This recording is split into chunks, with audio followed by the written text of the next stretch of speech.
Hi, and welcome back to my channel. My name is Nicole Burke, radio host, community explorer, and real estate agent. I pride myself on helping people realize their dreams either by buying the perfect home or selling their home at the best price.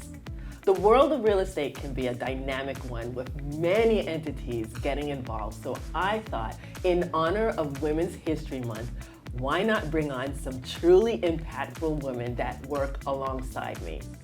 Ladies, why don't you introduce yourselves? Donna? My name is Donna Gellineau-Matone. I'm an accountant and I own my own firm on Long Island in Amityville, New York, DM Tax Solutions, LLC. Excellent, thank you. Charmaine? I'm Charmaine Robin. I'm a State Farm agent, and my office is located in Uniondale, New York. I've been a State Farm agent for the last 16 years, but I've been in insurance since 1994. Thank you for sharing, Charmaine.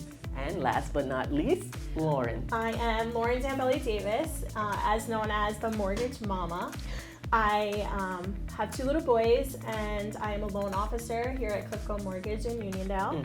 And I also run the largest moms group on Long Island called Mamas and Minis of Long Island. Great, thank you for sharing, Lauren. Thanks for having me. Thank you all for being a part of today's discussion. We know as women entrepreneurs, it can be challenging to find success compared to our male counterparts. I want to hear from each of you about the challenges you have had to overcome in your career or just as a woman, and maybe that can give some insight for our viewers in a similar situation. Donna, would you like to start? Okay, putting me out there first. That is great. I love it. As a woman, and also as a woman that immigrated to this country, I faced a lot of challenges. My first was a speech impediment I had, so overcoming that, I thank my mom for it. Just learning how to communicate. You need communication skills to survive in the world, to communicate with your clients, and to basically just propel yourself ahead. So thankfully, I'm originally born in Grenada, and very proud that come from very resilient, and very, very strong women. So much so that I didn't even realize that the island was kind of patriarchal, a traditional patriarchal society. This is how strong. So that helped me to press ahead. Facing challenges in the workplace, people saying, men saying inappropriate things, and learning how to navigate that. Venturing out to open up my own business, and who do I think I am to kind of have the audacity to go out there? Did I have enough skill sets? And you have to kind of close down first the voices inside your head. You're always going to have voices on the outside speaking to you subtly, sometimes blatantly. And if you kind of allow that to be loud, it can prohibit you from moving ahead. So based on how I was raised and having that fortuity to press ahead, I'm able to say I have my own accounting firm. My daughter is my office manager, so she is learning from another now strong woman. Like, keep going, you don't stop, just keep moving ahead, and you will accomplish your goals. And you will. So your challenge was quieting that loud voice in your head. Oh yes. And keeping down the male voices in your industry, and learning to overcome that. What were some of the challenges you had to overcome, Charmaine? Like Donna, I have a similar background. I'm Jamaican, so I was raised by strong women. My mother was a school principal, and she raised me single-handedly, not through her choice. My father passed when I was a child. So I was raised by her, and I was raised to be strong. I was raised not to make any excuses for anything that I wanted to do. So when I became an entrepreneur, what I have found is, first of all, is don't listen to the noise. There's always going to be noise, whether it's in your head or all around you. Right. You have to learn to block out the noise and keep the main thing the main thing. Mm-hmm. As a female entrepreneur, as a woman, we're still expected to do it all. You have to keep the home front going. You cannot neglect home. Right. Your family has to come first. Right. And then as an entrepreneur, as a business owner, the business depends on you to be there all the time. So you have to get that work-life balance going. And you have to focus on what's important. Right. And that's what I have tried to do. You tried or you did? I think I've done it very well. I like that. All right, so those are your challenges with balancing, I want to say, two families. Yes. Two families. Yes. Because your business is your baby that you grow, and Yes. you have to see it through to adulthood. Yes. And you've got your family, your home life. Right. Now for Lauren, the youngest one of us all, what challenges did you face as a woman entrepreneur? So I love the things that you said, because I think that as successful women, most of us had strong women in our lives. My Right, mom yeah. is a powerhouse. Go, Lisa. There's a lot that I was able to learn from her, and a lot I think I was able to avoid or learn from without the heartache, because I saw her, or she was able to guide me in a way. So I think that has been a huge advantage to being like another generation of a self-employed entrepreneur. So when you're not the first, I think you're able to like learn a lot as you Right. go. So that's been wonderful. But I think a lot of challenges, especially being in a male-driven industry, which I know you are as well, but banking is men, like Yes. predominantly men. So Yes. our sales meeting, it's like, a boys club. And I remember my mom and I used to work at a bank before here, not Clifco, that we weren't even invited to the sales meeting, even though we were the #1 producing loan originators. Right. So it's just things like that, or not being taken seriously. Or my favorite, to be honest, is when I'm out with my husband, and a lot of people, mostly men, will assume that I'm a stay-at-home mom, and they actually don't know that I'm the breadwinner. And my husband is actually the stay-at-home dad. So I think just like different preconceived notions of like how things are a little bit challenging, because I'm sitting listening to this man say to my husband like, oh, you better make more money if your wife is just gonna be home making babies, and I'm like, Right, and isn't that crazy? We're in 2024 and that mentality is still here. We still have to listen to that. Right. my poor husband is like, oh, you better stop talking, like she's gonna kill you. So I think just things like that, people just assuming that you can't have a position of power, or you can't run a bank or branch or things like that. So I've seen that predominantly, I think, a lot as being a female entrepreneur. And I think it was so great that you said about like the voices in your head, because like imposter syndrome and just being like, am I good enough? Am I doing this right? Could I be doing something better? Am I accomplishing my work-life balance with my kids? And I think so I feel like we have so many similarities in the things we've said. Yeah. Definitely. That's what we share in Women's History Month. Yeah. And I thank you for sharing about how you broke through the ceiling of that old boys club, right? When it's actually, you're now blazing a path for other women, young girls behind you. Thank you for sharing such valuable insights. I think there's a lot to appreciate from each of your journeys. Let's bring this discussion back to the world of real estate. I pride myself on not only being fabulous, but being a wealth of real estate knowledge. So what better time to give the audience real estate tips than right here with my ladies?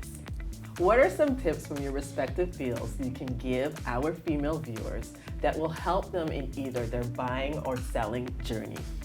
Oh my gosh, I have so much to say about this topic. Yeah. So recently I stumbled upon a statistic that said, and don't quote me, it's either like 17 or 19% of homeowners are actually single females. Yes. And it's been rising rapidly for the last several years. And I just thought like, wow, that's really amazing. Yeah. And I think that a lot of women feel as if you have to be married or you have to be in a relationship in order to purchase a home, and I just want the message to be like, that is 1000% not the case. Right. There is a way to purchase if you're put on the correct plan and to purchase on your own. And what's really nice is they have come up with some wonderful programs for first-time home buyers that a lot of people don't know exist. So there is a state of New York first-time home buying program with grant assistance, reduced interest rate and closing costs. There is a renovation loan if you're able to acquire a property that is below market value and you can finance the renovations, which is actually what I did with my first home. I felt like, and to speak about your like inner voice, I felt like when I first got into the mortgage industry, I had to have gotten a mortgage to sell a mortgage. And I felt like, how could I be a loan officer if I don't own a home? Right. That's how I felt. And I was like 20. So like to purchase a home at 20 is a little difficult. Right. But I was like, I have to do it because otherwise I'm going to be a fraud. Like how can I tell people they need a mortgage if I don't have one? Right. So I wound up finding a hoarder's house. It was, Wow. I used to just do like a Google search, the cheapest home in a town that I knew. And I found my hometown, Deer Park, New York. And I just went like cheapest house every day, cheapest house. And one day I found one, it was like $200,000. There was a family of raccoons living in the ceiling. If I showed you the bathroom, you would have died. It was like hazmat suit worthy. Oh, no. And I did a renovation loan, and I barely got by, but I did a renovation loan. I did a full seller's concession. I bought my house in total with I think like $17,000, something crazy. And I just recently sold that house last year for like almost $600,000. Wow. So there's, and that's not to say the experience today will be the same because the price and point of entry of homes on Long Island has gone up. So I don't want this to sound like, it might be more difficult now. Right. But there are opportunities out there, and I think women just need to know about them. And I also think that women need to understand, you don't just if you go to the right loan officer, you don't just go and get declined. If there's something that needs work on or something that needs repair, if you're working with a good loan officer, they'll be able to give you a plan, and that's what I do with my buyers. Like, if you are interested in purchasing a home, you should pursue that goal, whether you're in a relationship or not, and you should find the loan officer that's going to make that possible for you and give you the roadmap to do that. So I just think that there is so much education out there, and I just want to share it with everyone. So if anyone has questions, I am your girl, but I don't want to take all the time here. You've heard it here, right here, from the mortgage mama, Lauren Zambelli-Davis. You heard her. She said, it's a possibility for you to own a home. Just contact her or contact a mortgage person who can help you along the way. Go to Google, like how she did, cheapest home every day. But you just have to have the perseverance and the will to do it. Okay, so after you've gone to Lauren, and Lauren has found you that home, and you're ready to close on that home. Well, I gotta correct you. Okay. Lauren's gonna help you with the money. She's gonna get you the money. Okay, well, Nicole, there we go. Nicole is gonna find the house. Nicole is gonna find that house, and then you go to Lauren, and Lauren is gonna make sure you have the money for the home. Then you're gonna have to come to Charmaine because you need insurance for that home. You must have insurance. You won't be able to close without insurance. Right. The main thing I want my ladies, and gentlemen too, but I'm speaking to my ladies right now. Yes. The important thing that I want them to know is when comparing policies, you have to make sure that what you're getting is an all-risk policy. Sometimes you look at them, they look the same. One, the premium may be less on one. You wonder, well, this looks good. It has everything, but this premium is so much lower. Let's look at it again. It is not. You're probably looking at a policy with named perils. That is, if the perils that are named are not the cause of your loss, you will not be covered. What we want to give you and what we will give you is an all-risk policy, which means all risks will be covered. And that is what I want my ladies to always talk to me about, because I will go over that with them and make sure that they are getting what they should have. So you heard it here from State Farm ladies. You must make sure that you have an all-risk policy, and you must just give her a call, and she'll help you go over the different policies. All right. Last but not least, Miss Phenomenal Donna, the accountant. Thank you, Nicole. One thing I do have to say as a woman, as an accountant, is owning a home happens to be just one of the most tremendous things that an individual could do, and then again, especially as a woman, in securing and building wealth. Yes. I was previously in the financial service industries as a registered rep, and I remember they had a financial pyramid. And at the base of that pyramid was owning a home. When we see at the age of 29 forever, I've seen at least 3 decades of US government administrations. And although policies and everything changed, the one thing I saw that was consistent is that deductions, your ability to reduce your taxable income, has just gotten smaller and smaller and smaller, where, you know, it's almost been eliminated. 2017, when we had the tax cuts and tax caps, you know, it left a lot of people salty. Yes. And that being, real estate is still, despite the cap, it's still one of the largest, you know, your mortgage expense, having to be able to deduct your mortgage interest, even with the limit on real estate taxes at $10,000, there's still a walk around to that for some individuals. And you're creating, in and of itself, with owning a home, equity. A place almost like a bank where you can go back to that bank and secure a loan rather than being subject to, you know, usurious interest rates. So I think they really have to take that in considering.